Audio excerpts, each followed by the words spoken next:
Welcome guys, how to do it in Dubai. ये जो channel मैंने लॉन्च किया है इसमें बेसिकली मैं आप लोगों को गाइड करूंगा कि यहाँ पर रियल एस्टेट के क्या इश्यूज़ हैं और रियल एस्टेट में क्या क्या चैलेंजेस हैं। When people are outside the country और they want to buy a real estate, they are scared कि इन्वेस्टमेंट क्या होगा। प्लस इसके अलावा और क्या है कि जो यहाँ पे लोग बैठे हुए हैं and they get scammed by the different kind of hooks, तो मैं उनको सबको एक्सप्लेन करूँगा। उसके लिए जो मैं अभी एक सीरीज़ स्टार्ट कर रहा हूँ, इसको रियल एस्टेट अवेयरनेस सीरीज़। आपने अक्सर सुना होगा कि 15 मिनट फ्रॉम डाउनटाउन, 20 मिनट है, 25 मिनट आपके एयरपोर्ट से है। ये जो चीज़ आप बाय आउट करते हैं, इससे पहले आप ये समझ लें कि अगर कोई कह रहा है 15 मिनट फ्रॉम डाउनटाउन है, तो इट मीन्स कि वो 15 minute from downtown is not in the downtown. तो जो डाउनटाउन है उससे अगर आप अपनी प्रॉक्सिमिटी जो है चेक करें, तो मेक श्योर कि this area is either developed और आइदर यू आर अवेयर कि ये एरिया अंडर डेवलपमेंट है और it will take time to get mature. क्योंकि जो लोग बाहर बैठे हुए हैं यूएस, कनाडा, उनके लिए डाउनटाउन इज सेंटर, वो हमेशा डाउनटाउन से एस्टिमेट करते हैं। तो इसके अलावा बहुत ज़्यादा एरियाज़ हैं जहाँ पे आप ट्रांजैक्शन देख सकते हैं कि they are very hot areas. उसका ज़रूरी नहीं है कि it should be next to downtown और 15 मिनट्स अवे फ्रॉम डाउनटाउन। आप लोगों ने अगर इन्वेस्टमेंट करनी है तो आप लोगों को सबसे पहले जो देखना है कि लोकेशन कहाँ पे है, आपके पास ट्रांजैक्शन कहाँ पे हो रही है, डिमांड एंड सप्लाई सिचुएशन क्या है। क्योंकि अगर आप एक ऐसे एरिया में चले जाते हैं जो अंडर डेवलपमेंट है और वो 20 मिनट्स अवे फ्रॉम डाउनटाउन है, तो इसका ये मतलब नहीं है कि आप you will lose the money. इसका ये मतलब है कि आपका जो कैपिटल गेन है या आपकी जो कैपिटल अप्रिसिएशन है या फिर आपका जो रेंटल रिटर्न है, वो ऐसा नहीं होगा जैसे कि आप एक ऐसे एरिया में जाते हैं जहाँ पे डिमांड ज़्यादा है, सप्लाई कम है। और अब हम बात करेंगे what is the best time to buy an off plan property. Off plan property buy करने का बेस्ट टाइम जो है मेरे लिए, व्हाट आई थिंक कि एक स्मार्ट इन्वेस्टर को देखना चाहिए कि जब भी कोई मास्टर डेवलपर, कोई मास्टर कम्युनिटी लॉन्च कर रहा है, that's the best time for him to jump into that investment opportunity. क्यों? जब उसने लॉन्च किया है तो उस टाइम वो अपने मिनिमम प्राइस से लॉन्च करेगा यहाँ पे दुबई में डेवलपर, और उसके बाद जब नेक्स्ट फेज़ करेगा तो उसमें प्राइस ऐड कर देगा और उसके नेक्स्ट फेज़ में प्राइस ऐड करता जाएगा till the community is fully sold out. हर लॉन्च पे, हर फेज़ में प्राइस डेवलपर इंक्रीज़ करता है। So the best time is कि आप early bird as a enter हों और आप वो जो मिनिमम प्राइस है उसका एडवांटेज लें, क्योंकि बाद में आपको कम्युनिटी में जंप करेंगे, the market will be mature. वहाँ पे आपको या तो प्रीमियम देना पड़ेगा या फिर आप डेवलपर से बाय करेंगे but on a higher price. So this is the first thing. Second, आपको एडवांटेज क्या होगा कि जब आप अर्ली जंप करते हैं इन द फर्स्ट फेजेस, आपके पास एक और अपॉर्चुनिटी ये है कि you can choose the best locations और the right opportunities what you want in that section और इन दैट फेज़। तो इसलिए the best time to invest is when a master developer is launching a master community. अब इसकी जो example है वो इस तरह है जैसे इमार ने लॉन्च किया दुबई हिल्स। ठीक है, उस दुबई हिल्स के अंदर जिसने भी इन द बिगिनिंग इन्वेस्ट किया, दे आर मेकिंग मनी। अब ये ज़रूरी नहीं है कि मार्केट ने जो जंप किया है and it was like phenomenal jump, but again, whenever the community starts, that's the best time to jump in and take the opportunity. अगर आपके पास अच्छे कैश फ्लोज हैं और you have a very strong cash flows, तो आपको कहाँ पे bye करना चाहिए? आई सजेस्ट कि हमें एक वन कम्युनिटी, मास्टर कम्युनिटी में विद वन मास्टर डेवलपर हमें इन्वेस्ट करना चाहिए। उसकी रीज़न क्या है कि मास्टर डेवलपर जो होता है, ही holds and he controls the community, और उसके अंदर मिक्स नहीं होता। यानी कि एक डेवलपर डिफरेंट है, दूसरा डेवलपर डिफरेंट है, तीसरा डेवलपर डिफरेंट है। तो ये एक आपको फ़ायदा होता है कि किसी भी आप मास्टर डेवलपर के साथ उसकी मास्टर कम्युनिटी में जाते हैं, so you know that what ever your competitor will be, they will be of the same bracket. इसकी एग्जाम्पल आप इस तरह कर लें कि अगर ईमान ने दुबई हिल्स लॉन्च किया, ठीक है, उसके अंदर सिद्रा के जो विलाज हैं या मेपल के जो टाउन हाउसेज हैं, उसको कम्पीट करने वाला और कोई डेवलपर नहीं है। वो वही है, सिद्रा के जितने भी फेजेज हैं या मेपल के जितने भी फेजेज हैं, उसका डेवलपर एक ही है जिसका नाम इमार है। जो प्राइस होगा सब्सिक्वेंटली मैच करेगा एक दूसरे से। तो ये तो हो गया विद वन मास्टर डेवलपर।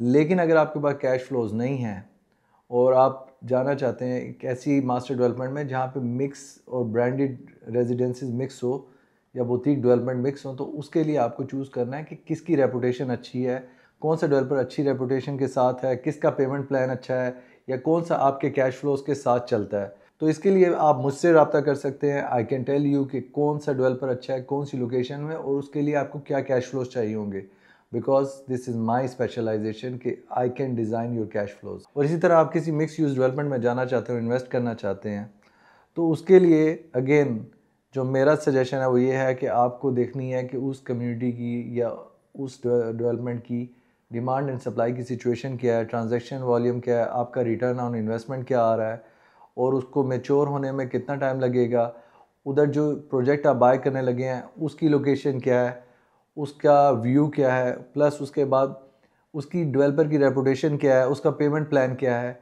ये सारी चीज़ें आपको देख के ही इन्वेस्ट करना है, क्योंकि these things matter at the time when you exit from this property. Reputed developer या बुटीक डेवलपर, यहाँ पे ये भी एक बहुत बड़ी बहस है, क्योंकि कई एजेंट्स आपको रीच करते हैं और वो बताते हैं कि लोग हम लोग जो है हम लोग वी आर बुटीक डेवलपर्स, हम लोग एक निश पे काम कर रहे हैं, अब निश इज़ लग्जरी या जो भी हमारा निश है, दैट्स मोर इमोशनल। ये क्या है कि ये एंड यूज़र पर्सपेक्टिव है, ये बहुत ज़्यादा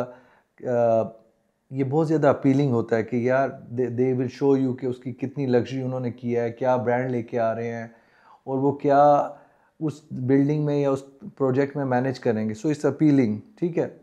बट क्या होता है कि जब when you are going to exit या when you are going to rent और सेल द प्रॉपर्टी, तो वहाँ पे जो मैंने गौर किया, जो मैंने महसूस किया वो ये है कि उसका जो सेलेबल टाइम होता है या एग्जिट टाइम होता है या रेंट टाइम होता है वो एज अ रिप्यूटेड डेवलपमेंट वो थोड़ा होता है। यानी कि it will take time for you to rent और सेल दैट प्रॉपर्टी, क्योंकि आपको उसी तरह का बायर या आपको उसी तरह का टेनेंट चाहिए जो कि आपकी उसी माइंडसेट के साथ आए कि यार look I have to buy this product because this product has 1 2 3 और एक्स फीचर्स। वेयर एज जो रिप्यूटेड डेवलपर है उसको ये सेल करने की ज़रूरत नहीं होती, क्योंकि उसका जो बायर होता है they already know the brand, तो उनको उस ब्रांड की वजह से उस प्रोडक्ट के बारे में पता होता है। So you don't need to sell them. So मेरा सजेशन ये है कि rather than you go to a boutique developer, if you are doing an investment, go to a reputed developer.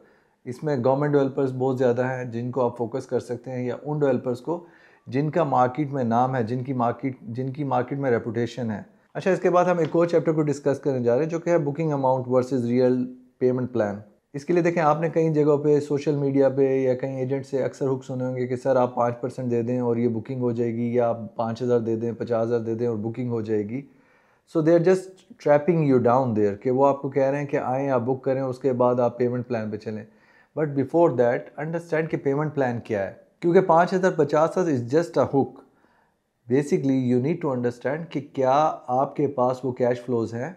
You have to get the payment plan, कि payment plan क्या है, कैसे है, और आप उतने फंड्स मैनेज कर सकते हैं या नहीं कर सकते। क्योंकि आपको इस तरह सोचना है कि कोई भी डेवलपर होगा वो जब आपको लिस्ट करेगा, आपके साथ एसपीए साइन करेगा, सेल परचेज एग्रीमेंट, तो उसके लिए यहाँ पे दुबई में most of the developer they will take from you 20% and 4% DLD fee. तो जो भी आपका बाइंग प्राइस होगा उसका 24% डाउन पेमेंट आपके पास होना चाहिए। ये नहीं है कि आप 5% के बेस पे आप बुक कर दें, या आप बुक कर दें कि यार 5,000 मैंने दे दिया, 50,000 दे दिया। नो, बी केयरफुल कि आपके पास ये सारी अंडरस्टैंडिंग है। प्लस ये जो कैश फ्लोज आपके हैं, you have to understand कि most of the developers in Dubai they can take the funds up to 30 to 35% within 1.5 year to 2 years time. So आपके पास इतना कैश फ्लो होना चाहिए कि आप ये चीज़ें मैनेज कर सकें। डोंट थिंक अबाउट दैट कि मैं फ्लिप कर लूँगा और I will sell after 6 months क्योंकि मुझे एजेंट ने बोला था, या after 1 year you can flip it. Look, this can happen, but again it's just very subjective thing. Don't put your money अगर आपके पास पूरा पैसों का कैश फ्लो नहीं है। Don't take risk. अब इसी को मैं कैरी फॉरवर्ड करता हूँ अपने नेक्स्ट चैप्टर में कि पेमेंट प्लान्स यहाँ पे कौन कौन से हैं। यहाँ पे जो दो चीज़ें चलती हैं दुबई में, whenever you are signing as sale purchase agreement SPA, तो आपके पास दो टाइप के पेमेंट प्लान हैं। One is called time link payment plan and one is called construction link payment plan. जो टाइम लिंक पेमेंट प्लान है, you have to understand carefully कि जब भी आप SPA साइन कर रहे हैं और आपको कोई एजेंट बोल रहा है कि sir please sign this SPA, आपको 50% 60% टिल द हैंडओवर पे करना है, और उसके बाद 30% 40% आपको जो है वो 2 से 3 साल में या 4 साल में पे करना है, 1% एवरी मंथ। इस तरह का जो भी आपको हुक मिल रहा है, अंडरस्टैंड कि उससे पूछें कि ये टाइम लिंक है या कंस्ट्रक्शन लिंक है। क्योंकि टाइम लिंक में you are promising that I will pay on certain date certain time, तो उसमें आपको चाहे वो उसने हैंड ओवर किया है नहीं किया, वो आपको पेमेंट करनी पड़ेगी। अगर प्रोजेक्ट डिले होता है the developer will not stop charging you. तो अगर आपकी जो पेमेंट प्लान्स थे कि यार मेरे पास let's say in million dirhams में 6 लाख जो है अपनी जेब से अरेंज कर लूँगा और बाकी 4 लाख मैं अपने पे जो है post hand over payment plan के साथ चलाऊँगा, जिसमें मेरे पास हैंड ओवर हो जाएगा, उसके बाद मैं पे करता रहूँगा रेंट से और इस तरह, तो you will stuck with that. आपने कमिट किया हुआ है ऑन द टाइम लिंक, आपने कमिट नहीं किया कि you are going with the construction link payment plan. So make sure कि you understand before signing SPA कि ये टाइम लिंक है या कंस्ट्रक्शन लिंक है।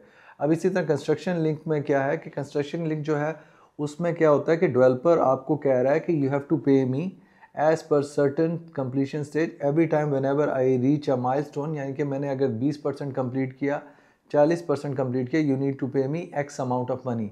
यानी कि अगर मैंने लेट्स से कि 60% कंप्लीट किया तो मुझे आपने 10% जो है सेल प्राइस का आपने मुझे 10% पे करना है या 5% पे करना है या 5 लाख पे करना है या 10 लाख पे करना है, means depending on the construction link payment plan agreement what you have, और उसमें जो अमाउंट्स होंगे वो मेंशन होंगे। दिस इज़ बेटर क्योंकि इसमें आपका जो पेमेंट प्लान है वो एक्चुअली लिंक कर रहा है विद कंस्ट्रक्शन, और जो आपका कैश फ्लो है वो आपकी जेब में ही है। सो यू नो कि अगर मुझे पोस्ट हैंड ओवर मिल रहा है और इट इज़ कंस्ट्रक्शन लिंक, तो मुझे जो भी पे करना है वो मुझे एज पर कंस्ट्रक्शन स्टेज के बाद भी मुझे पोस्ट हैंड ओवर पूरा मिलेगा, जो कि स्टार्ट हो रहा है मेरी कंस्ट्रक्शन के हैंड ओवर के बाद।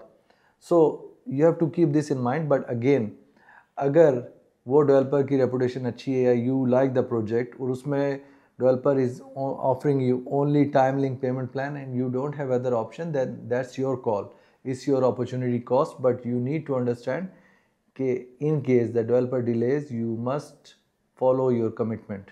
अब मैं आपसे जो डिस्कस करने जा रहा हूँ वो है कि एग्जिट स्ट्रेटेजी या final payment. This is very important for an off plan project. जब भी आपका ऑफ प्लान प्रोजेक्ट कंप्लीशन पे जाता है, सो नॉर्मली 30%, 40%, 50%, इवन 60% जो होता है वो आपको डेवलपर को पे करना पड़ता है। जब भी आपको कोई एजेंट सेल कर रहा होता है वो कहता है कि then this amount you can pay on the hand over और you can flip at that time. So make sure कि ये जो लास्ट अमाउंट है this is with you, because क्या होता है कि यहाँ पे एक सबसे बड़ा इशू या चैलेंज जो मैंने देखा है वो ये होता है कि the buyer is hesitant to pay the final amount on your behalf. Let's say वो इवन 20% का फाइनल पेमेंट है जो आपको पे करना है, and then you don't have that funds with you, और you are asking the agent let the buyer pay on his behalf. तो most of the transaction fall apart क्योंकि जो बायर होता है he don't want to take the risk paying on your behalf. So मेरा suggestion ये है, because you are in a outside country और even you are inside the country, what ever your motive is to flip the product और the project, make sure that you still have the final payments with you in your pocket। इसके बाद हम आते हैं truth about the financing. तो मैं आपको इस चैप्टर में बताऊंगा कि मॉर्गेज की या फाइनेंसिंग की ऑन हैंड ओवर असल हकीकत क्या है।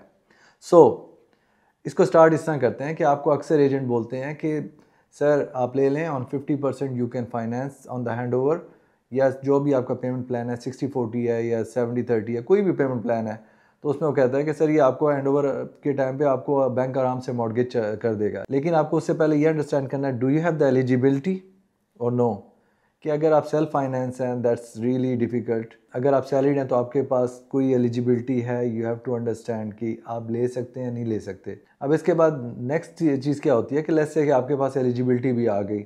अब जब आपके पास एलिजिबिलिटी भी है तो आपका जो नेक्स्ट स्टेप है कि आपको मॉर्गेज करवाना है, तो उसके लिए क्या होगा कि आप अपने बैंक के पास जाते हैं। बैंक आपके लिए क्या करेगा, वो आपके लिए वैल्यूएशन अरेंज करेगा आपकी उस प्रॉपर्टी की।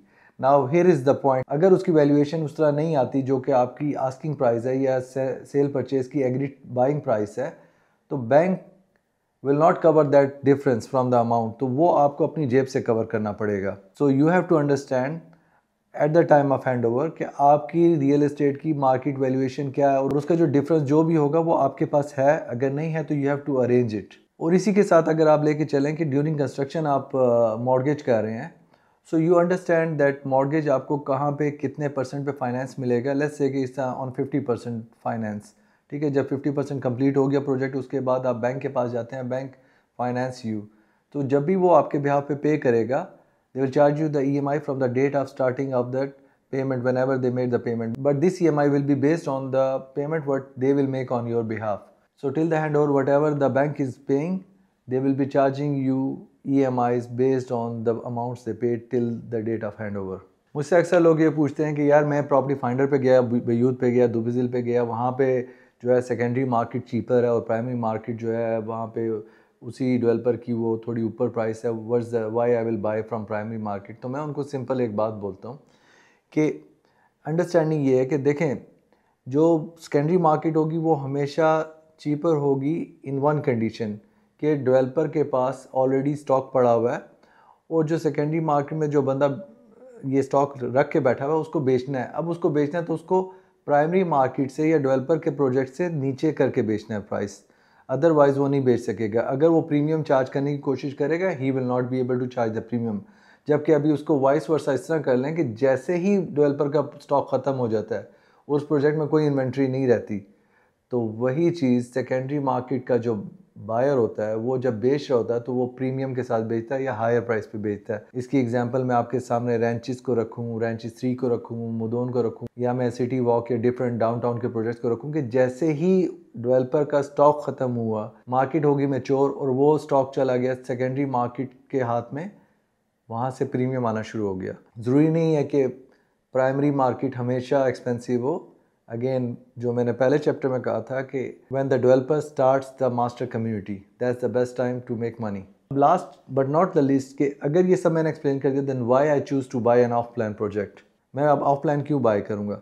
तो इसकी सिंपल लॉजिक जो है मेरे पास है, जो why it has to be an off plan. जैसे मैंने आपको पहले बताया था कि you are entering in a brand new community, brand new development, और आपके पास चूज़ करने का ऑप्शन अच्छा है। Then important thing is that कि आपके कैश फ्लोज इतने स्ट्रॉन्ग नहीं हैं कि you can take something direct from the secondary market जहाँ पे आपको सारा पैसा अपफ्रंट रखना है। So you have a cash flow जो कि आपका 2 साल, 4 साल या 5 साल में या 7 साल में आपके पास आना है। तो आप क्या चाह रहे हैं कि you lock the price in today's market rather than you pay the premium later on after 4 years or 5 years, जब आपके पास उतने पैसे जमा हो जाएं, आप सेकेंडरी मार्केट में जाके परचेज करना चाहें, the market jump to 20-30% up then today's market price. तो इसीलिए ऑफ प्लान लोग बाय करते हैं कि they have the cash flows issue and they want to lock it in today's price. दूसरी चीज़ क्या है कि location is one of the best things that they like the location. Third thing क्या होती है कि they like the project, they like the idea, and जो मेन इंपॉर्टेंट चीज़ है डेवलपर्स रेपुटेशन, के डेवलपर कोई नई चीज़ लेके आ रहा है and it has potential for investor, they see that it has a capital appreciation for them, it has a rental return for them, and it has a demand and supply is limited or it will be something futuristic thing.